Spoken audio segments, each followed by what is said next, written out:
In the second year, new year, which means the seniors members of the Music Light Club are now third year, with Azuka Nanako being the only member and the only second year left. The seniors realize soon that Azue will be the only member left once they graduate, and they decide to recruit new members.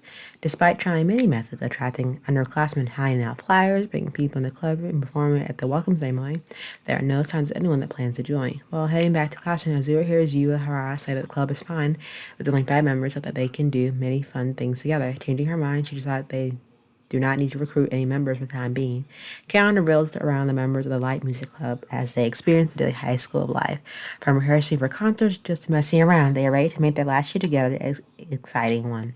This anime has about 26 episodes. It has a prequel, side story, movie, and other spin-offs. It premiered April 7, 2010 to September 29, 2010. It has about 26 episodes. It's based on a 4-panel manga series and is rated PG-13. Let's get started into the review. What I really like about K-On! Season 2 is that each of the members have grown exponentially since the first season. And what I think about, especially you in the middle who's holding this pink, I think it's a card or a cell phone, but she has improved a lot. Especially remember her from first season where she didn't know how to strike a chord on the guitar. So I said her improvement was vastly, a drastic one because she first started joining the music club because the music inspired her. But overall, like getting a part of it and like purchasing money to buy her own very guitar, I think that was very interesting to see that grow from her since she really didn't know what she kind of wanted to do. And I think also for this one, it is more of the slice of life genre, but it's more on the softer side. Personally, I think the theme in general that I picked up from it was more of a coming of age story, which each of the characters go through and explore, the different obstacles they're maturing all the way from their freshman year of high school to like their senior year.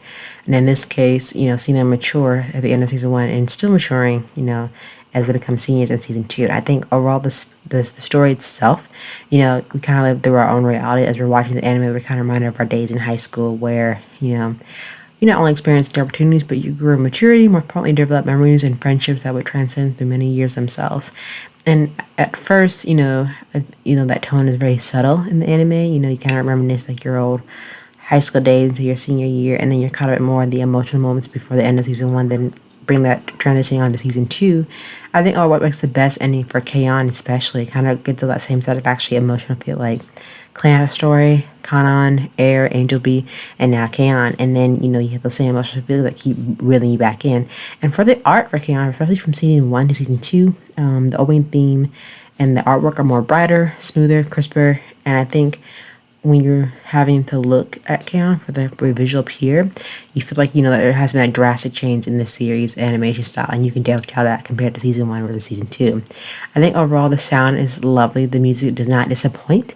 I feel like overall, I've been like in every episode I watched of K-On!, especially in season 2, that each of the characters who I connected with on a first emotional little, I think, has brought tears in my eyes to see these characters that I've watched from season 1 to season 2 to grow and mature. They're finally graduating and maturing, and they're going on different paths. And, I always thought in third season whether we continue to follow them through college to see if they still kept with their same musical interests as they grew. But in this music club, you have Mugi, Yugi, Ritsu, Modi, and Aizu, and they're very charismatic, very eccentric and colorful characters. And you have Yu as the guitarist in the band. She's a bit clumsy, carefree, and always has her younger sister to help her from various things.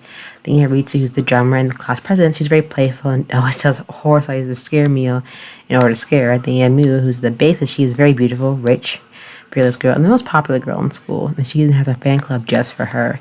And they have Mugi, who's at the keyboard, very beautiful, calm girl, and loves to prepare tea and snacks for everyone at the club so they can eat and relax. And then you have the last second year, who will be left alone.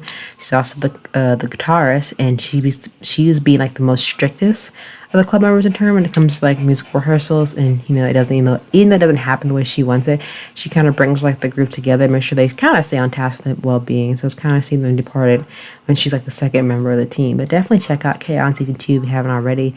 I thoroughly enjoy the growth of each of the members here, and this is kind of another like comfort anime that you can just sit down and relax to, and then like might need to grab a tissue or two because of the feels that it brings you. But definitely check out K-On! If you haven't already. I give this like an 8.9 out of 10.